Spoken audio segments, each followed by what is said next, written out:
going, folks? It's your boy Marcos. We're here in Delta Team, Modern Warfare 3. I was going to try to bring you a little more Modern Warfare 3 over here since we got Ghost coming along. On the Throwback Thursday side over here, if you guys want to. If you don't want to, you don't want to. I think next week I actually have Black Ops 1, but after that we're going back to this. Whatever, we'll flip and throw. We'll play whatever the hell we feel like playing, whatever I have time to play too. HardHat. HardHat. I've yet to meet a person who doesn't like HardHat. And guess what? If you don't like HardHat, then you're the first person I met that doesn't like HardHat. HardHat is great. HardHat is one of those maps that you could just look down and be like, you know what? This is what makes a good map. Well, the variety of spaces. Now, it's also a little bit decrepit. It's also a little bit beat up. But you really don't quite get that effect because it kind of looks more just like a construction site area. Even though, you know, some of the stuff is clearly destroyed. And check out that nade, man. Good kill. But you know, since the construction kind of gives you that little bit of leeway, and it's kind of interesting to think, you know, just that little bit of, you know, some porta potties and some like half brick walls all of a sudden give you that illusion of like, hold up, this place isn't beat up, this place is rising. And believe it or not, subconsciously, that affects a little bit. That affects a little bit of how you feel about the map. That affects a little bit how you play on the map. So that's a big thing that HardHat's got going for it. Another thing is, it's very well orchestrated in terms of the different angles, the different things you got going for you, man. I mean, honestly, it's crazy. Let me run through my class though. ACR is suppressed over there. We got the Recon Pro, the Hardline Pro, and we also got the Sit Rep Pro. We got, I think we have extended mag, maybe. We got like the bling on the gun. We got the extended mag. I'm not 100% sure about that. I don't know if I unlocked it yet at this point. You know, I just prestiged all this crap, so who knows if I had it unlocked or not. Playing some domination on HardHat, obviously. And then our kill streaks are the Predator missile, the Sentry gun, and what is it? Care package that I missed over there at the beginning? Yeah, care package Predator. And then, or is that a chopper? I can't even tell, man. It's so small. Oh, okay, it's an AC-130. All right, beautiful. I just remember because I got a ton of sentry guns this game, so I thought it might have been like a sentry gun or something over there, but I guess it's just a chopper. Got the chopper in the car. Don't make me come alive. And we're also playing against, if you remember the Fried Bananas video that I had a few Throwback Thursdays ago with the guy with the hate, we're playing against that guy. It was my first game that I played against that guy, who he was also not a very happy camper at the end towards his team, but hey, ça c'est la vie. Je suis, actually, you know what, I'm not even going to try to say that. My French is rusty, man. I got to find somebody I can talk to French about, man. My French game is... It's hurting, man. It's hurting, and it's tough. Like I really got. Maybe I'll start talking to Husani. Husani's half Haitian from his like great grandfather's side, so I'm sure he probably knows how to speak some French, or at least Creole or something. Maybe we'll talk a little bit of French over there. I gotta practice, man. The thing about languages is like if you don't use it, you forget it, which is kind of how you do with almost everything in life, whether languages or not. But language is more important. You know, I haven't really talked French in a while. You know, the only time I speak French is like maybe in New York when I translate for somebody. I'm just like, oh yeah, that's the Empire State Building. C'est the Empire State Building. Good, nice French, huh? Just throw an accent on it. So it's a little bit different. When I used to live with Mike, I used to talk French with him as well, but don't live with him anymore. It's been like 4 or 5 years since I lived with the guy. Good dude though, Mike. I'm not gonna say his last name. I want to put on blast. Anyway, HardHat. And you really don't think about tight corridors 100% per se. You're kind of like, oh, really, tight corridors? But yeah, HardHat's got some tight corridors on it. Think, for example, that middle pipe. That middle pipe over there where you could either, like, camp up top of it, or you could just go down the pipe, or you could be on the other side even, like, camping over there and looking towards the middle. I mean, there's so many things you could play around just that little pipe, and there's really not too many pipes in this game that I could do. Now they give you this pipe over here, which is a little bit bigger when you're on the way to Bravo, but that one's like, you know, more open area. That one's not really that much of a pipe. But the other one, that connects kind of the middle of the map, and it's one of the main ways of getting from point, you know, C to B, for example, even to A. I mean, you can kind of cut through over there in the middle. There's really like 2 or 3 ways to get anywhere. And they're all always contested. Most of the map is used. I mean, the only part that isn't used is like the part behind C. You know what I'm talking about? Like like that semi-middle constructed wall behind C. Even that's used to a certain extent, but not that much.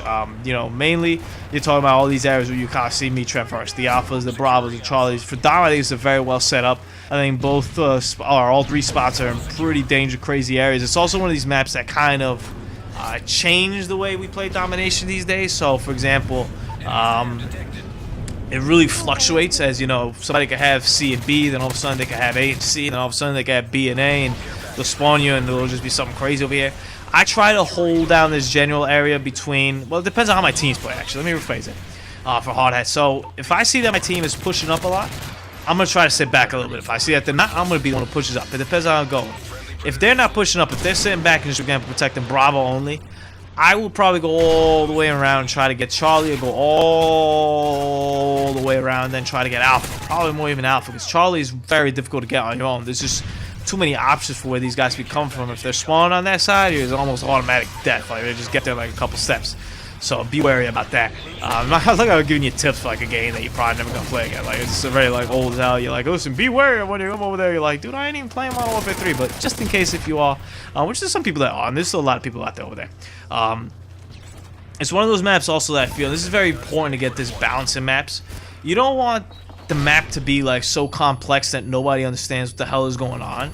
So you don't want the map to be that when you first play, you're kind of like, yo, like this is crazy. Like, I have absolutely no idea where anything is, and how does this guy jump over this thing that doesn't even look mantleable? You know, able to mantle?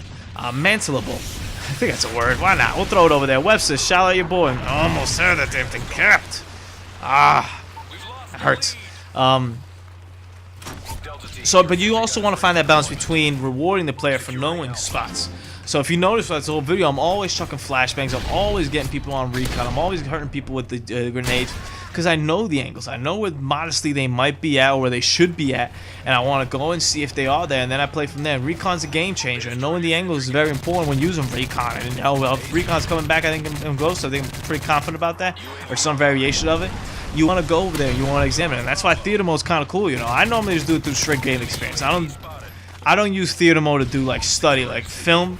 Like, I understand if you want to, if you're really that serious about it, it's great that they have that option for you. But personally, for me, I don't really have enough time to be watching that much film on Call of Duty. I watch my friends' gameplays. I'll watch my gameplays sometimes. To tell you the truth, I don't even watch my gameplays that often. I watch them like when I record, and that's about it. Anything else, I really don't watch too much. So I'll occasionally watch something that's really good on the other team. I might watch it for like a little bit, but even then, I kind of get bored. But it does serve a role, and if you do want to improve it, you do want to look at it, you want to check it out, it's a great thing. You can just go over there and check it out. My man's ready to get mad. You just go over there and check in, you know, what happened in this game, what was he, what was that, and, you know, like I said in my video, I'm not the biggest fan that it's going. It's not like a game changer. It's not like I'm going to buy Call of Duty in that theater mode, but it's definitely going to hurt it. And, you know, taking out features is never a good thing, and taking out features that are useful and pretty neat is really not a good thing. So I'm still a little bit thrown back as to why they're doing it, why, perplexed a little bit why it's happening, but anyway, we're not going to change over that. But rewarding the player with, like, hey, you know, this guy's played enough, and maybe this guy's watched some YouTube video. That's automatically, you know, I feel when you watch like YouTube videos, like it already improves your gameplay, because you see things that maybe you didn't see before. I mean, that's one thing I do enjoy when watching the people play. And I don't really watch too many YouTube videos. I don't have time, but when I do like to enjoy watching just other people play, random people. I don't really care who you are. I'm gonna watch you play. I don't really care if you do that good or bad in the game. Obviously, I want to see some good gameplay. If you're going like 1 in 30, I'm probably not gonna watch a game. But you know, even if let's say you got 30 and 15, which is a pretty good game. I mean, nothing crazy, but it's a good game. But all of a sudden I see like this C4 that you tossed, and I was like, wow, I never even thought about doing that. Or I see like an EMP grenade, flashbang grenade, and I'm like, damn, like I should do that probably. Like I should chuck it over there so I can get that recon, like right here, or I'm chucking stuff over like all over the place. Those little things can add up, and that could be a game changer. When I talked to think about a little bit yesterday about how thin the line is between fries and shakes. Well, that one little nade that you might be able to chuck over with because you knew this little nook and cranny or stuff like that. That's the game-changing stuff that I like to see over there on YouTube. That's the kind of stuff that when I look at it, I'm like, wow, I didn't know that. For example, let's see, I watched the video once, I remember, where C4 chucking on Studio, where you could chuck it onto Charlie. Like right off the bat, you know, if you go through like the Crow's Nest side, or if you're coming through Alpha and you go through the Crow's Nest side and then you chuck it like on that little path right there, it'll fly over. If you angle it just well enough, it'll fly over and get Charlie on the other side of like the wooden building or the half-made building. That's pretty dope. I had no idea about that. I never even thought about doing that. That angle just seemed way too crazy to me, but it's effective. That's cool. That's the kind of shit I like seeing. That's the kind of stuff that should be rewarded in the game. You should have that like all drop the kill where the other guy's like, yo, what the hell just hit me? You deserve that if you've put in the time and effort for it. Now, you don't want to make it to the point again where, like, you have to get, like, a doctorate on the map to figure out how to, like, angle a damn nade to just kill anybody. Kind of like I'm doing right here, just on the forklift, just putting in that work. I'm like, come on, man, like, can I live? And, golly. I gotta get down to club live. Also, nice mix between open and closed. Up top and down below, and what I mean by that is, up top is in, like, aerial kill streaks are pretty effective on this map, but there are spots to hide from them. And there's open terrain where you could cover to getting, you know, from Alpha to Charlie or Bravo to Alpha or whatever way you want to go. there's always options as to whether you want to go inside, whether you want to go outside. Oh, the police is outside. La Policia, they coming for me. Yo, if this is my last video, it's been real, guys. I'm really enjoying your stuff. Really enjoying the effort you guys put into the channel, the viewing, the comments, and everything has been great. I'm probably gonna get arrested over here if you don't see me a video for tomorrow.